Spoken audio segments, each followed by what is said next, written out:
Hello, what up guys? How you doing? It is Lasty here. Merry Sunday to you. Welcome to a new episode of the FIFA 20 Ultimate Team Road to Glory. Sit back, relax and enjoy today. That is the main requirement, okay? I want you to relax. I want you to take a load off because it's Sunday. Why not relax, right?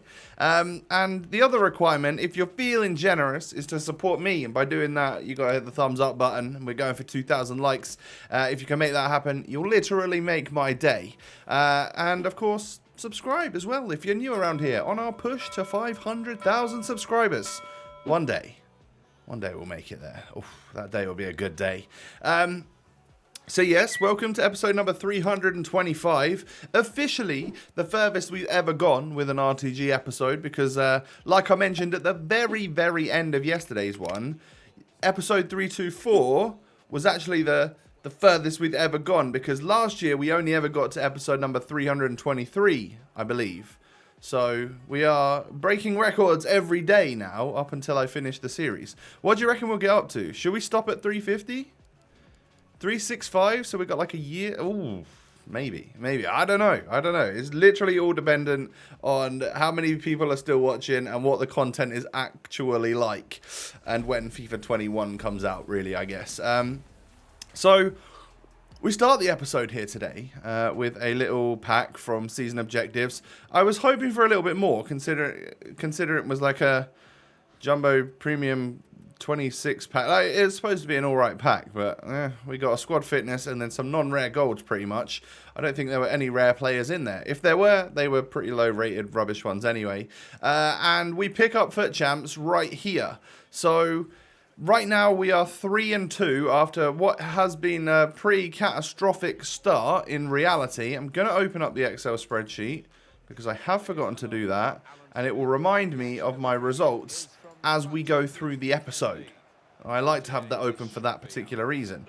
I've stopped adding the comments to my little Excel sheet nowadays, just because, well, I don't know. Sometimes it takes a while to remember or have a thought about each particular game, and we're so late in the cycle now. I just want to basically capture my results and who scored what, like how many goals. I just like to basically know who's doing well in the weekend league and who isn't, essentially.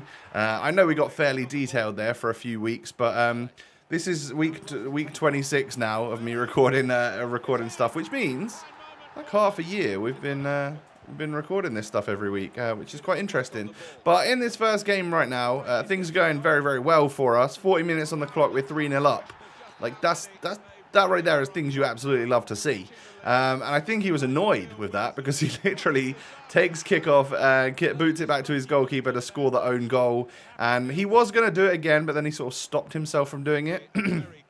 And he played for the rest of the first half in an attempt to basically try and keep the ball and not let me see it. I think he was going to waste time all through up to the 90th minute, but then he wiped me out and got a penalty given against him. And then at half time, I checked the stats and then he quit. So I was like, oh, okay, perfect. I wanted him to quit, and that's exactly what he did. So we get a little 5-0 victory in this game up against a fellow 4-2-2-er with, plenty of goals scored, which is obviously going to help our tallies throughout the weekend. Next team we come up against. This is a grinder because this is someone that's got 93 Mendy, he's got 94 Bruno Fernandes, and some other good players in there, but I don't know if that team is necessarily I would say that's painfully average at this stage of the game, which is nuts considering the players that he's got in that team. But it's not like, maybe it's a little bit above average. I don't really know, but it's not as good as what we've got, and we have casually grinded this game out to 14 wins pretty much every single week, and not got much more than that. And we've got the team that we've got, and a few 100,000 coins as well. I guess some pack luck comes into that as well though, right? However, we went 1-0 up, nearly scored again right there. That would have been nice. We cut inside with Son. That wasn't given as a penalty. Just wanted to leave that clip in there because I am still, to this moment, baffled. Absolutely baffled by that. I just don't understand how that wasn't a penalty. Like, in what world? In absolutely what world? But anyway, 1-0 at half-time. There's a struggle for possession, though, against this guy. This is it's one of those games which is kind of going to go either way in the second half. I'm either going to concede and I'll probably lose, or I'm going to batter him. I think that's exactly how it was going to go. I finally get my penalty, and my rule is that if you earn the penalty, you get to take the penalty. Son steps up, and it gets saved. I'm like... He hasn't got the best penalty stats, but the goalkeeper literally just dived the right way. So there's not much I can do about that. It is a lottery at the end of the day when you're taking a spot kick. So the goal we end up scoring to go 2-0 up was from a Rabona pass from Vinicius Jr. into Ousmane Dembele. Hey, we'll take that little bit of styling, a little bit of techers and tricks and stuff. We'll most definitely got that in our locker. So sometimes we'll show it to you guys. And then we make it 3-0. And then Son ends up cutting inside and gets another penalty, I think. Yeah, we get another penalty. And I thought this guy was going to quit, but he had actually already queued the pause, which is why it allowed him to pause before a penalty kick is taken. Otherwise, normally it will let you take it before they could pause and quit. In order to try and stop people from quitting before someone's taken a penalty. But this time we step up with Son because he earned it and he scores the goal. And one thing you're going to notice in this game is that the goals that Son scores are like a little penalty, a little tap in here and there. I have been a little bit let down, really. Like, I'm a little bit disappointed in him. Because he's always been one of my favourite players on FUT for like the last, I don't know, 4 or 5 years. And because he managed to get like, what FIFA was it where he got like a couple of orange cards and they were actually low rated, but he had, was that FIFA 16 or 17? I can't remember. And then of course FIFA 17 or 18, he had that crazy player of the month or second player of the month or whatever it was. Everyone loved him at that point. He's always someone that I like to use because he always has and was, you know, one of the most OP players. 4-star skill, 5-star weak foot. But this year with that the way it is, it's like if you don't have 5-star, 5-star, you're not as good as what I currently have in my club. And that's like a product of how fortunate we are that we've done a few SBCs for like Ousmane Dembele, for Ribéry, for Firmino, for Neymar. Like, we've got some absolutely ridiculous players in our club, in all honesty. So it was always going to be tough for someone like Son to come through, even with 4-star skill, 5-star weak foot. What I've noticed is that, yes, they can be very OP, but it is if you are a drag back merchant, essentially. With the 4-star, 5-star players, if you do the drag backs and you try and fool people constantly, then yeah, you'll score more goals because eventually you'll open up a shot where they thought you were going to, or you're going to do a drag back when they thought you were going to do a shot, which opens up a shot the other side. Do you know what I mean? And I actually have realised after analysing a lot of my clips that I rarely do drag backs. I rarely do them. I don't know why, because it is such an effective skill move on this game. It's just something which I don't necessarily press a lot, I guess. I'm more of a try and do a running scoop with a 5-star skiller. I've got that in my locker. I like to try and perfect that, and that's how I get a lot of my goals. And then I'm also someone which, if I'm with like a 4-star skiller or something, I'm on LB all the time. So I'm on that sort of like twitchy dribbling where I can then let go of it and burst out of a direction. That's how I typically try and play. And I don't know if that's the most effective. It probably isn't, because let's face it, if I get dragged back gold against by Son and Ben Yedder constantly my entire life, then it's obviously that's a very useful way to play, and I'm just not doing that. So I don't know, maybe I need to try and add it a little bit more into my locker. I like to think that I'm trying to score some fairly nice goals. Like right there's a nice fake shot to take the defender on. It wasn't the greatest of finishes, but hey, it went in no matter anyway, so it's all good. But yeah, we're not strictly sticking to the complete meta, I guess, by not doing that sort of thing. But hey, you will also see me cut down the wing sometimes and just tap it across for a goal. It happens. I'm not going to say I don't try and play the meta, because I think it happens quite a lot. I use meta players, so I guess that is me playing the meta, right? But we get a 3-0 rage quit against this guy after 16 minutes, and he had his lone CR7, which is the first and only lone Team of the Year player that I've actually seen this weekend league. And considering everybody got a few players for free, I'm actually surprised. It does give me an idea that we could potentially use a couple of them, or a couple of the loans that we've got, because otherwise they're just sitting there. And I don't necessarily love the idea of loans in the weekend league, but I think I'm probably going to use a couple, maybe for the end run of this stuff in tomorrow's episode. You'll see who I use. I will reveal that obviously in tomorrow's episode. But right now, you're seeing me literally straight from kickoff. I lose the ball, but Fabinho picks it up again and knocks a lovely ball into Heung-min Son. Like, it was the perfect ball for, and the defense was just so open that I end up going 1-0 up. And that guy decided to quit at 1-0. So, since we quit that game 1-0 a couple of games ago, which you lot might have looked at and thought, why the hell have you done that? We got a 15-minute 3-0 rage quit and a 3-minute FIFA rage quit at 1-0. So, am I glad I quit that game rather than sticking it out to try and sweat it?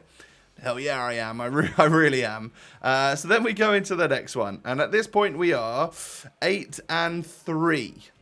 It's not bad, but, you know, I've quit a couple of those games, you know, so I couldn't really care less about the record at this stage. I just want to get as many wins as I can possibly get in as fewer games as possible, and more or less in the shortest time possible. So if it takes a couple of losses because I quit a couple in difficult circumstances, then yeah, that's fine by me. And I'm sure that a lot of you are doing that as well. We've noticed it over the last 2 weeks that people are quitting a little bit more, and perhaps they're doing it as well. Everyone's just trying to shorten that time that they're playing the weekend league. Because if you are dedicated enough to still be playing it in August, like maybe there's something wrong with you, because I don't know if we should be doing this this late in the game cycle, but it is what it is. We still want our rewards every week. There's still content to provide to you guys, so that's why I'm still playing it anyway.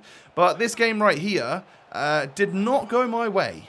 It was a really close game against a very good opponent. He had a couple of nice red cards. He was very good at defending with his Cannavaro and his red Eder Militao, who, by the way, with the upgrade that he received, is now super close to the flashback Militao. So there's a good old chance that the road to the final Militao overtakes it and becomes a better centre-back than the flashback premium Militao. Madness, absolute madness. But in an effort to try and get a late equaliser against this guy, obviously we threw the kitchen sink at him. You haven't heard that term from me for a few episodes, have you?